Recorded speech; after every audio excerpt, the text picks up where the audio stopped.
में देखते थे, आज ये हकीकत में हो रहा है। फिल्मों में विलेन पकड़ा जाता था, यहाँ असली विलेन कौन है इसको प्रशासन सरकार पकड़ नहीं रही।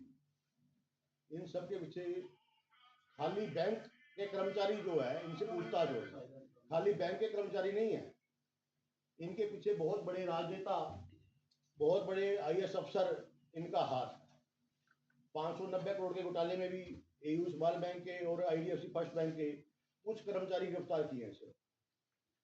जो मेन इनके पीछे विलियन है उनको गिरफ्तार नहीं किया। आज विकास कौशिक जो ये जिसके समय में घोटाले हुए हैं 2019-20 में, उसी ने कोटक महिंद्रा बैंक में अकाउंट खोला था, उसी समय घोटाला हुआ। और विकास कौशिक को सब इनको बड़े बड़े नेताओं को सबको पता, जो उस समय के वो थे। उसके बाद इसकी प्रमोशन करके भी आपने बहुत बढ़िया घोटाला किया है, प्रमोशन करके ईओ कालका लगाया, तो इनकी मिली भगत थी। अब तुमने नगर पंचकुला तो लूट ली, अब आ जाए यहाँ कालका और लूट ले। तो इनके रिमांड लेने से, इनकी इन्वेस्टिगेशन से कुछ नहीं बनेगा, क्योंकि इनको पता है कि हमारे पीछे बहुत बड़े नेता बैठे हैं, तो उनका नाम उजागर नहीं होता। बड़े बड़े नेताओं को पढ़ो, ज्ञान चंद गुप्ता को पढ़ो, उसका रिमांड लो तो सामने कहानी निकली क्या हो। तो हमारे बीच में संजीव भाई साहब पंचकुला विधायक चंद्रमोहन जी हैं, सब जानते हैं, सलीम जी हैं, सुधा भारद्वाज जी हैं, गौतम जी पार्षद जी, उषा रानी जी, राम प्रसाद जी, संजीव भारद्वाज जी, दलवीर जी, ओम शुक्ला जी, सभी बैठे हैं, अपने अपने विचार रखेंगे। मैं सबसे पहले सलीम जी को कहूँगा अपनी बात रखें। सभी पत्रकार छायाकार बंधुओं को प्रणाम। आज का दिन हमारा दुर्गाष्टमी का, जैसे कि भाई साहब ने बताया, रामनवमी का दिन बहुत बड़ा दिन है हमारे हिंदू नववर्ष के मुताबिक। सभी को इसकी बहुत बहुत हार्दिक बधाई, शुभकामनाएं। आज इस त्यौहार के मौके पे आपको परेशान तो नहीं करना चाह रहे थे, लेकिन मुद्दा ही ऐसा था कि हमारी जो भोली भाली जनता, उनको इसके लिए बताने के लिए आपके सभी को हमें यहाँ बुलाना पड़ा, सभी को निमंत्रण दिया। इस प्रेस वार्ता में आज जिस चीज़ पे मेन चीज़ हमारा, जो जिस चीज़ के लिए आपको बुलाया गया है, वो एक कल से परसों से अखबार में आप भी पढ़ रहे हैं, हम सभी लोग देख रहे हैं कि नगर निगम पंचकुला का तकरीबन 160 करोड़ के करीब जो घोटाला हुआ, उसकी एवज में आपको बुलाना मुनासिब समझा कि जिससे आपके माध्यम से लोगों तक भी आवाज़ जाए, भी लोगों की खून पसीने की जो गाड़ी कमाई, जो हम अपना house tax, property tax, garbage tax, जो नगर निगम में एक एक पैसा इकट्ठा करके अपने बच्चों का गला हम दबा के, अपने बच्चों का मान लें हम अपना पेट बांध के हम यहाँ पे जमा कराते हैं, उस पैसे का कैसे दुरुपयोग अधिकारियों के द्वारा, सरकार के द्वारा किया जा रहा है। ये घोटाला कोई छोटा घोटाला नहीं, ये तो एक इनडायरेक्ट था अब तक, अब ये डायरेक्ट हो गया। लेकिन इसके अलावा भी बहुत से ऐसे घोटाले हैं जो हमारे सामने आ रहे हैं, लेकिन उन पर कोई भी सरकार कोई भी कदम नहीं उठा रही। ये घोटाला जब भी सन 2019 से लेके हमने इसकी जब स्टडी की, मेरा हर बार एक ही हमारा मुद्दा होता था कांग्रेस के जितने भी पार्षद हैं सबका, कि नगर निगम के पहले तो ये बताओ कि अकाउंट कितने हैं।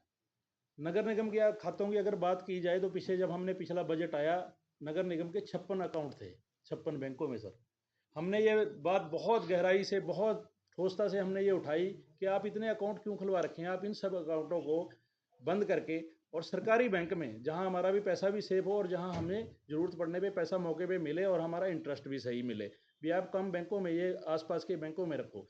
लेकिन अधिकारियों को उनसे, सरकारी बैंकों से कुछ आता जाता नहीं है। प्राइवेट बैंक वाले उनको कहीं ना कहीं उनको जो कुछ है उनके ओबलाइज करते हैं। इसलिए उन्होंने मुनासिब समझा कि कभी भी हमारी बात पे तवज्जो नहीं दी, और अलग अलग बैंकों में, अलग अलग चंडीगढ़ तक 56 सेक्टर तक हमारे बैंकों के नगर निगम के अकाउंट खुले हुए हैं। ये कोटक महिंद्रा बैंक की जिसकी बात कर रहे हैं, 2019 में इन्होंने कोई एफडीआर कराई, अलग अलग 5 या 6 एफडीआर थी ये। अब एफडी का कागज ये अपना लेके बैठे रहे, हर साल उसको रिन्यूअल का लेटर लिखा, और पता चला कि वो जो 2 अकाउंट जिनसे एफडीआर बनी थी, उसके पैरेलल कोटक महिंद्रा के कर्मचारियों ने, बैंक के कर्मचारियों ने निगम अधिकारियों के साथ मिलकर 2 अकाउंट और खोल दिए उसके पैरेलल, जो कि जाली अकाउंट थे। उन अकाउंटों में पैसे ट्रांसफर करके, और वो अकाउंट से पैसा, 2 अकाउंट जो जाली अकाउंट खोले थे उनमें से 4-5 जो बिजनेसमैन आदमी हैं उनके खातों में पैसे ट्रांसफर कर दिए। अब आप देखो 2019 से लेकर 2026 तक वो 150 या 160 करोड़ रुपया जो था, उसको घुमा के कहाँ कहाँ प्रॉपर्टी में यूज़ किया, प्रॉपर्टी खरीदी या कहाँ पे वो किया, उसका आज कितना पैसा बन गया। अब ये जाके तब पता चला जब उस अकाउंट से पता चला कि उस खाते में तो पैसे ही नहीं है। तो ये बहुत बड़ा घोटाला है। इससे पहले भी आप लोग देख ही रहे हैं कि IDFC बैंक का जो घोटाला हुआ 550 करोड़ रुपए के करीब। आज अगर हम डिपार्टमेंटों की बात की जाए, चाहे वो पब्लिक हेल्थ है, चाहे PWD-B&R है, चाहे मार्केटिंग बोर्ड है, वहाँ पे पैसे पैसे से लोग जो कॉन्ट्रैक्टर जो अपने काम कर रहे हैं पैसे पैसे से तरस रहे हैं। लेकिन सरकार जो है अपनी वाहवाही लूटने की वजह से मुख्यमंत्री कुछ बयान देते हैं, मंत्री कुछ बयान देते हैं, जबकि असलियत ये है कि सभी मिले मिले हुए हैं। और इससे भी बहुत बड़ा खुलासा होने वाला है कि किन किन खातों में पैसे गए, किन किन बिजनेसमैनों के खाते में, और उनसे किन से उनके लिंक है। तो इसके लिए आज आपकी ये प्रेस वार्ता के माध्यम से हम आपको बताना चाहेंगे कि लोग इसके लिए जागरूक भी रहें और लोग भी जवाबदेही लोगों की बने। बाकी इसका जो भी हम आगे की जो कार्रवाई इसके लिए करेंगे, चाहे वो नगर निगम में धरने की बात है, चाहे अल्टीमेटम की बात है, हमारे माननीय विधायक पंचकुला भाई चंद्रमोहन जी, जिनका हमेशा हमें भी आशीर्वाद मिलता है, हमारा भी सहयोग मिलता है, इनके दिशा निर्देश के अनुसार जैसे भी आगे की कार्रवाई ये बताएंगे, आगे की कार्रवाई भाई चंद्रमोहन जी आपको रूबरू होंगे। नमस्कार सभी छाया बंधु और पत्रकार बंधुओं को मेरा नमस्कार। जैसा कि आप देख रहे हैं कि घोटाले पे घोटाला, घोटाले पे घोटाला, तो इस सरकार को अगर घोटाला सरकार कहा जाए तो वो सही होगा। चाहे वो धान घोटाला ले लो, चाहे 590 करोड़ का बैंक घोटाला ले लो, चाहे मनरेगा घोटाला ले लो, तो सभी हर समय घोटाला घोटाला ही होता जा रहा है। और ये एक आधे पैसे का नहीं, कुछ हजारों का नहीं, करोड़ों रुपए में घोटाले हो रहे हैं। तो ये जब तक सरकार इसमें लिप्त ना हो तब तक ऐसा संभव नहीं है। सरकार, प्रशासन और शासन दोनों की मिली भगत से ये घोटाले हो रहे हैं। अब 160 करोड़ का पंचकुला में जो नगर निगम का घोटाला आया है, तो आप देख सकते हैं कि किस तरह से फर्जी FD, फर्जी सिग्नेचर, फर्जी स्टेटमेंट, सब चीज फर्जी होते हुए सिर्फ पैसा जो है कागजों तक सीमित रह गया। सिर्फ कागजों में ही वो पैसा दिखाई दे रहा है, बाकी वो पैसा है ही नहीं कहीं भी। तो आप सोच सकते हो कि भी किस तरह से सरकार ये कर रही है, जो लोगों के साथ धोखाधड़ी कर रही है। ये घोटाले नहीं, ये लोगों के साथ, जो आम जनता है उसके साथ बेवफाई है। तो इसका अच्छी तरह से इसके वो जांच होनी चाहिए, उच्च स्तरीय जांच होनी चाहिए, और जल्दी से जल्दी फैसला और होना चाहिए, और जो भी फैसला है वो सार्वजनिक होना चाहिए। बहुत बहुत धन्यवाद। नमस्कार साथियों, आज त्योहार के दिन आप सब आए। त्योहार की आपको सबको शुभकामनाएं और आपके आने पर धन्यवाद।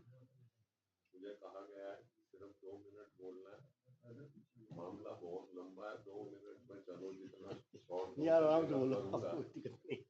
आप देखें 1966 से हरियाणा बना और 1966 से लेकर 2014 तक केवल मात्र 58,000 करोड़ हमारे डेबिट में थे, हमारे पे कर्जा था। आज वो 6 लाख करोड़ कर्जा हो गया। अब वो जो 6 लाख करोड़ कर्जा हो गया, 160 करोड़ के लिए हमारे भाई चंद्रमोहन जी ने आपको तकलीफ दी। अभी एक घोटाला खत्म नहीं होता, सीरीज है इनकी, एक खत्म नहीं होता। आज आप देखें महेंद्रगढ़ का आ गया कि महेंद्रगढ़ में ये सारी सरसों खा गए और सरसों जिसमें रखते थे बोरी वो भी चाट गए। तो इस तरह से जैसे पहले वक्ताओं ने कहा, ये हम लोग किसकी कमी माने? घर में कुछ होता हो तो घर के हेड की कमी होती है। तो ये सरकार के अंदर जितने नेता अभिनेता बैठे हैं सभी लोगों की मिली भगत से। अब ये विकास जी का नाम ले रहे हैं, विकास कौशिक जी का, ये उसको इतना बूस्टअप कर रहे थे, उसको जागृत धर्मशाला, ब्राह्मण धर्मशाला का भी इलीगली उसको कन्वीनर बना के उसको दे दिया। सब इलेक्शन सब खत्म कर दिए, भाई तू ही हेड है। यानी जो इनके यू कैन से जो कमाऊ बूथ है और जो हर एक व्यक्ति पे 2 करोड़ 83 लाख जनता है हमारे हरियाणा प्रदेश की, हर एक आदमी पे तकरीबन 2.5 लाख रुपए कर्जा ये कर चुके हैं। 6 लाख करोड़ को आप उससे जोड़ लो कि भाई किस तरह से वो हो रहे हैं, तो आम आदमी, देखिए आप लोग एक स्तंभ है, एक इस राजनीति के स्तंभ है, और हर एक आदमी के जनमानुष के, सामान्य जनमानुष के आप प्रहरी हैं। आप ही बचा सकते हैं, हम तो आपको बता सकते हैं, भाई साहब आपको सारी बात बताएंगे, एक्शन आपके ही काम आएंगे, तो इनको रोको। नहीं तो अब इसमें ही जो नगर निगम की बात हो रही है, हर एक व्यक्ति से एडवांस ले लेते थे ये, वो कूड़ा उठाने का, और वो कूड़ा काड़ा सब बीच में बंद कर दिया, जो एडवांस लिया वो भी सारा खराब कर दिया इन्होंने, वो पैसे भी पता नहीं, वो इस तरह से चुपचाप निकाल लेते हैं, रोते रहो, जिसने बेचारे ने कूड़े उठाने के पैसे दे रखे हैं वो रोते रहो, जिसने टैक्स के दे रखे हैं वो रोते रहो। तो आप लोगों से मेरा तो लास्ट में यही निवेदन है, जो भाई चंद्र मोहन जी कहें उनको आप अपने इस हथियार के माध्यम से सबको दिखाएं, बताएं, ताकि पब्लिक जागृत हो और इन लोगों के किसी भी बहकावे में ना आए और अपने इंटरेस्ट को वाच करें। इन्हीं शब्दों के साथ आप सभी का बहुत बहुत धन्यवाद। हमारे पार्षद पति राम प्रसाद जी, बोलो आप आगे। हाँ हाँ।